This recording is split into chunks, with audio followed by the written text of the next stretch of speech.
todos, um público extremamente seleto, né, de ministros, desembargadores, juízes, professores, advogados, enfim, administradores.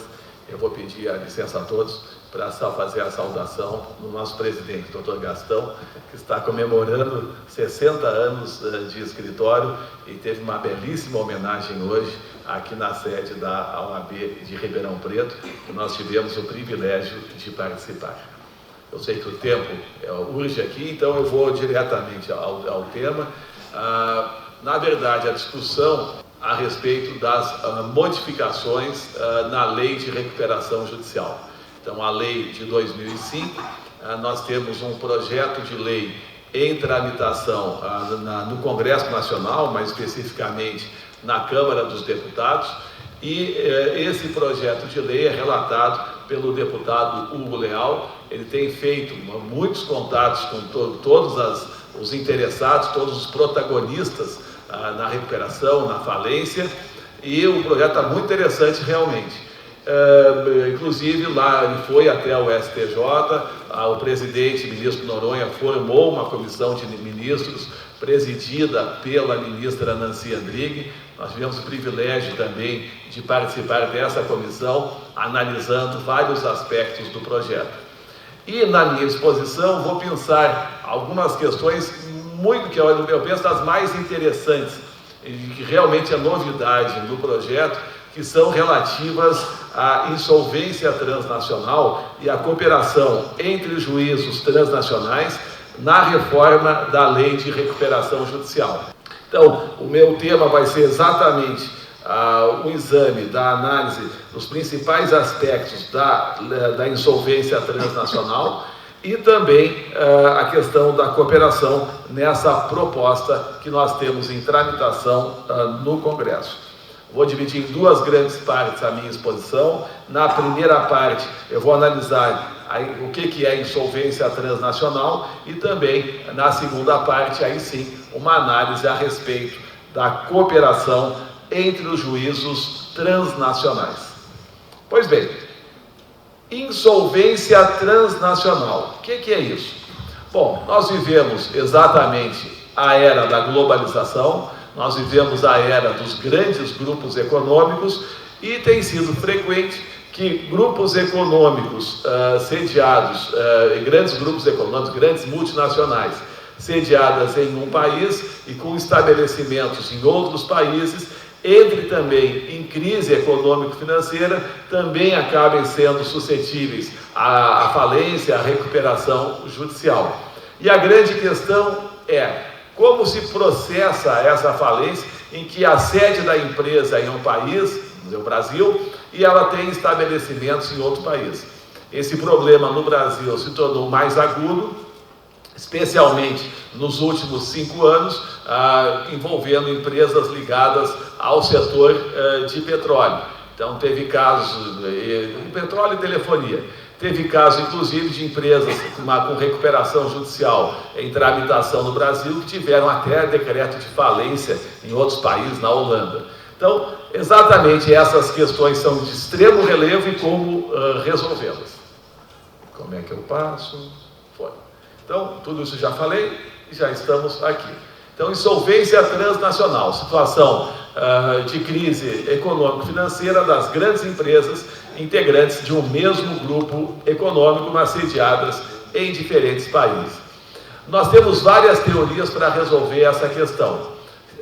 O territorialismo, o universalismo e o pós-universalismo. A teoria territorialista, que é o que o Brasil segue atualmente, ela prevê exatamente que cada Estado deve aplicar no seu território o seu ordenamento jurídico. E não interessa a legislação de outros países em que a companhia também tenha estabelecimentos, também tenha filiais, né? Então, na verdade, é uma questão de soberania e não interessa a cada Estado com a sua jurisdição. Essa solução, a crítica que se faz, é que é uma solução muito individualista e que desconhece exatamente as peculiaridades do processo de globalização e da necessidade de planos de recuperação que compatibilizem a situação dos diferentes estabelecimentos. Em sentido do quadrante oposto, nós temos a teoria universalista, e que prevê exatamente a centralização do procedimento em um juízo único com competência extraterritorial, exatamente buscando regular os vários incidentes de uma determinada insolvência.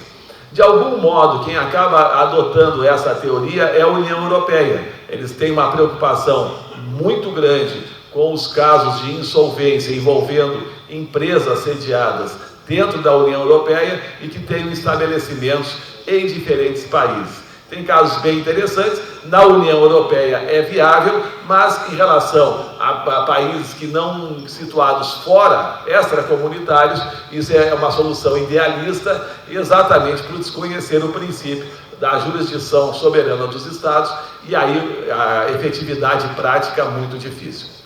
Como tudo em direito, nós temos duas teorias extremas, e aí surge uma teoria intermediária, que é a teoria pós-universalista, e que busca exatamente a compatibilização das duas teorias, valorizando as jurisdições nacionais, mas estimulando a formulação de acordos de cooperação internacional entre os juízos, entre as autoridades dos diferentes países envolvidos em um processo de insolvência, seja de falência, seja de recuperação judicial.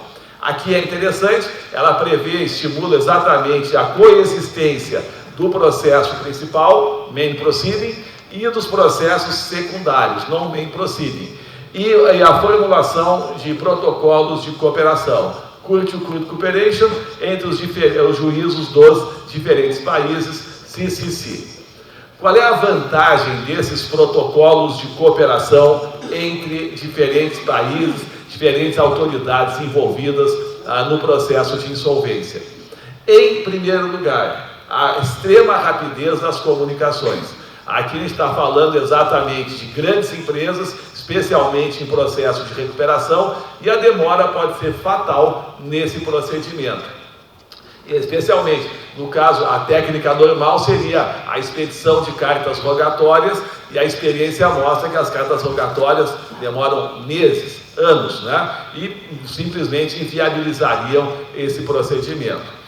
O outro aspecto importante também é evitar interpretações equivocadas a respeito do direito interno dos países interessados, dos países envolvidos. Aqui, muitos dos senhores são professores, fazem pesquisas acadêmicas, fizeram mestrado, doutorado, e muitas vezes, quando a gente lê um livro de um autor de outro país, a gente para e fica em dúvida: será que essa regra de direito está em vigor ou não? Né? E a gente sempre quer consultar alguém para dizer: olha, será que não mudou já naquele país mesmo? E muitas vezes realmente acontece isso. No momento que eu tenho uma comunicação direta entre as autoridades interessadas, esse risco não se corre, porque imediatamente se diz: olha, essa regra que você está discutindo, ela já foi revogada, já foi superada em nosso país. E aí, especialmente, aí sim, uma cooperação efetiva entre os tribunais, uma cooperação efetiva entre os juízos, entre as autoridades interessadas. Um exemplo bem característico desse é o caso da Varig. Tá? A Varig foi talvez a primeira grande recuperação judicial após a aprovação da lei em 2005. E um dos pontos em que o juízo lá do Rio de Janeiro acabou se defrontando e queria inviabilizar desde logo a recuperação da Varig eram as apreensões das aeronaves pela Justiça dos Estados Unidos. Ali, as aeronaves são basicamente contratos de leasing e tem todo um regramento próprio, tem tratados próprios a respeito, Cape Town, etc. Tem regra específica dentro da própria lei de recuperação. Enfim, a verdade é que se houvesse a apreensão das aeronaves, inviabilizaria a empresa. Aí o juiz do Rio de Janeiro, o doutor Ayub, hoje desembargador, ele acabou indo exatamente aos Estados Unidos, expôs essa dificuldade e acabou exatamente fazendo um protocolo de cooperação, embora não tivesse previsão legal, foi a criatividade dele que fez isso, que viabilizou por algum tempo mais a Varig, embora, infelizmente, ela tenha ido para a falência e tenha quebrado. Mas, de todo modo, esse acordo de cooperação entre os juízes acabou dando uma sobrevida para a Varig. Essa é a ideia, acordos de cooperação entre os juízos, autoridades envolvidas em um processo de recuperação. Essa questão não é nova, uma questão que preocupa a própria ONU desde o final do século passado.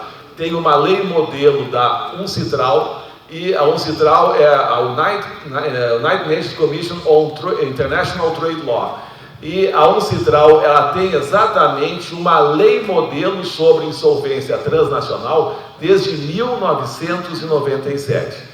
Apenas lembrando que a lei modelo é um estilo de soft law, né? Não é obrigatória para os países, é apenas uma sugestão, uma recomendação, e no caso é um estímulo à implantação de mecanismos de cooperação entre juízos e tribunais de diferentes estados.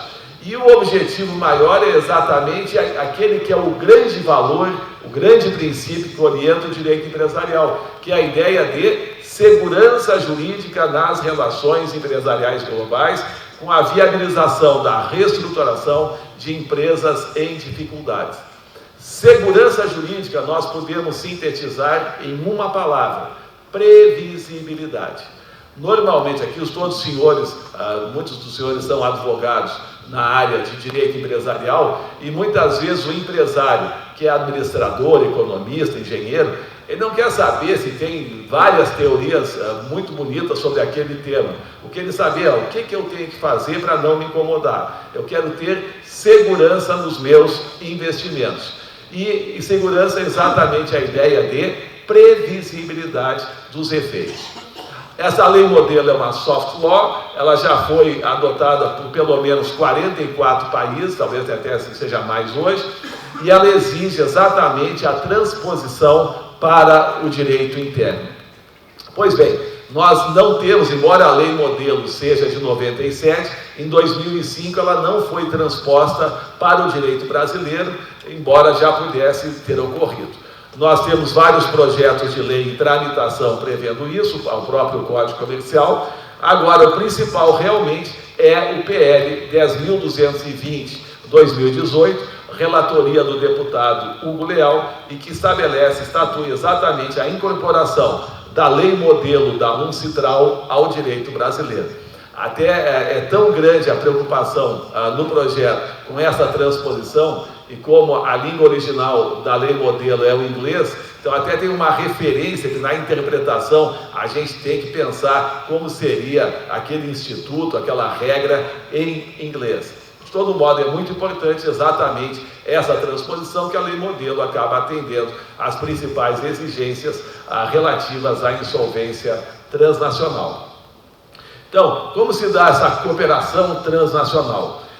Se prevê exatamente mecanismos de cooperação entre os juízos, e isso é previsto na lei.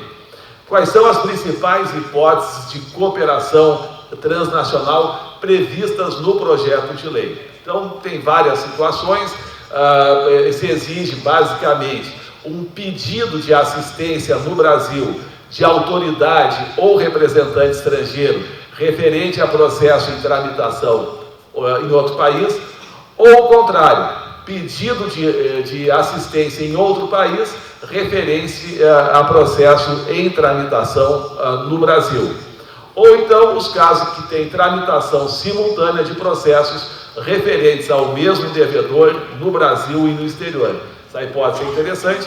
Eventualmente, vamos ter uma empresa brasileira, tem o seu principal estabelecimento aqui no Brasil, tem filiais em outros países. Isso aconteceu em vários casos que estão em tramitação no Brasil, e aí se procura a cooperação com esses outros países onde também existem estabelecimentos. Então, é o caso da OGX, o caso da Oi, é o caso da Sete Brasil, enfim, alguns em tramitação aqui em São Paulo.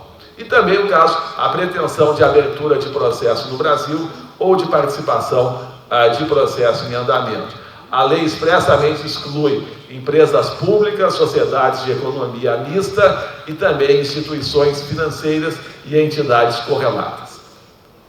Como é que funciona? Exatamente na linha da lei modelo. Ela conceitua o que é processo estrangeiro, no artigo 67b. Qualquer processo relativo à insolvência da empresa devedora, sujeitos a uma autoridade estrangeira. E ela faz a distinção entre processo principal e não principal. Essa nomenclatura às vezes varia, mas é na mesma linha, da lei modelo da Uncitral. O que é o processo principal, o main proceeding? É onde a empresa tem o centro de interesses principais. Os demais estabelecimentos que estão fora do centro dos principais interesses que são os processos não principais. E esse processo principal pode estar situado no Brasil ou fora do Brasil, se eventualmente uma multinacional com filiais aqui no Brasil. O brasileiro pode não reconhecer aquele processo estrangeiro como sendo principal, quando constate uma tentativa de manipulação do juízo internacional competente, como na hipótese de transferência de sede. É o chamado forum shopping. Essa é uma das preocupações, principalmente do regulamento europeu.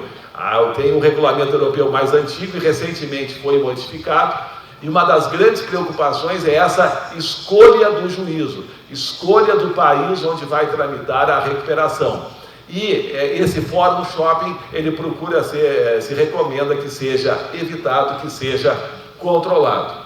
A decisão judicial acerca do reconhecimento como principal ou não, ela pode ser modificada, revogada, pode ser objeto de recurso, agravo de instrumento, apelação, conforme seja o caso. A lei também conceitua o que é autoridade estrangeira. Em alguns países, a recuperação ela não se processa perante o judiciário. E nós temos também no Brasil a previsão da própria recuperação extrajudicial, enfim. Então, autoridade estrangeira. Juiz ou autoridade competente e responsável pela direção ou supervisão do processo estrangeiro. O legislador também esclarece quem tem legitimação para atuação, tanto no Brasil como no exterior, indicando quem considera representante estrangeiro. Especifica, então, quem são os representantes estrangeiros, o administrador judicial na recuperação e na falência, ou o próprio devedor na recuperação extrajudicial. 5 minutos.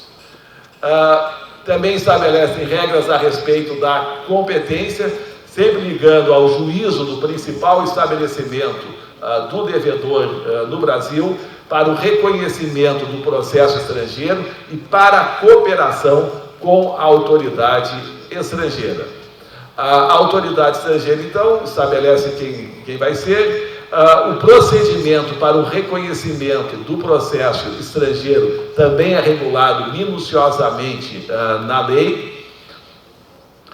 Também estabelece os efeitos do reconhecimento do processo estrangeiro, que é exatamente a suspensão das execuções, a suspensão da prescrição de ações judiciais, a ineficácia da transferência de bens do ativo não circulante do devedor, então tem uma boa eficácia prática, regula as formas de cooperação, então a possibilidade de uma comunicação direta com a autoridade estrangeira, a dispensa de carta rogatória, e já indica, olha, esse rol aqui é exemplificativo, eu posso ter outras formas de cooperação, exatamente respeitando e estimulando a criatividade dos juízos envolvidos. As formas de cooperação são as mais variadas: nomeação de pessoa física ou jurídica para agir sob supervisão judicial, comunicação mediante quaisquer meios considerados apropriados pelo juiz, acordos ou protocolos de cooperação, isso é muito importante, esses protocolos celebrados entre os juízos interessados, a coordenação dos processos concorrentes, enfim, tentando respeitar o tempo. Essas mudanças feitas na nossa lei são muito importantes. A positivação no Brasil, especialmente da chamada insolvência transnacional. Aliás, a única crítica que se fazia ao projeto de lei, que ele chamava de insolvência transterritorial, né? Transfronteiriça. E que, na verdade, foi a crítica feita, já houve a mudança, porque aí só haveria dentro dentro da América do Sul, né? E aí até ficaria fora Chile e Equador, país com quem o Brasil não tem fronteira. Então, na verdade, houve a modificação para insolvência transnacional, que é o nome clássico em todo o mundo. Agora, realmente nós temos uma necessidade de aperfeiçoamento do sistema jurídico para expressa positivação da insolvência transnacional e dos mecanismos de efetiva cooperação em função do grande número de processos, grandes processos envolvendo grandes empresas multinacionais, especialmente aquelas sediadas no Brasil. E o acolhimento, a positivação, a transposição da lei modelo da Uncitral para o Brasil, ela atende exatamente essas expectativas e, em boa hora, a Câmara dos Deputados está tomando essas providências. Para encerrar, um poema, a gente está falando de crise econômica, empresas em crise, então um pouco de esperança de um mundo melhor. E eu gosto muito de Fernando Pessoa. E aqui, eu adoro esse poema, que quando ele diz: eu sei que não sou nada e que talvez nunca tenha tudo. Apesar disso, eu tenho em mim todos os sonhos do mundo. Nunca vamos perder a oportunidade de sonhar com um Brasil melhor, com um direito empresarial melhor, enfim, que é exatamente o que tem feito o seu escritório ao longo dos últimos 60 anos. Parabéns e muito obrigado pelo convite.